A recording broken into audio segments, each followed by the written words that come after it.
portal to hell. Is that correct? Well, that's Killer Pad. Yeah, I just finished directing this movie. First, for our viewers, we'd like to see your real nails. Oh, my real names, they're all bitten to the quick. See, I'm just another nervous, character actor, waiting for the next call, and I'm like this a lot. I'm trying to figure out who wins Project Runway, or if they're going to call me back from William Morris. Great. Now, your character, Freddy, is one of the legends of horror movies, and yet probably a lot of people don't know your real face. Do you get recognized on the street a lot? I actually do, because I talk to guys like you. That's why, because of the talk shows. Once I did all the chat shows, and the other sort of strange happy accident for me was at the beginning of my sort of accelerated career, I was starring on American television in a TV series called V, which was a really big miniseries at that time.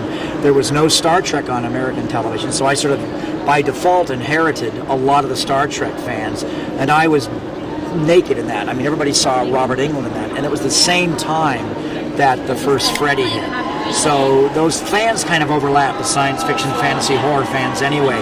So I was very fortunate that people kind of put the name to the face finally. Now what are you working on now? Well, I just finished directing a film called Killer Pad for Wayne Rice, who did Dude, Where's My Car?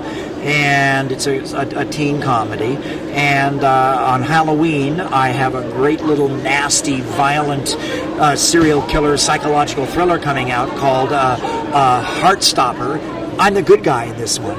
And lots of other things. You can see me do a cameo in Hatchet. I get a great little film coming out called Behind the Mask.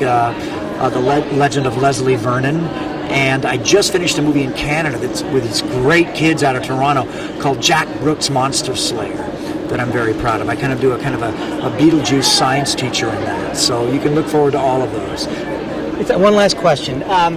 When you first got the role for Freddy, did you have any idea that it would become such a huge franchise?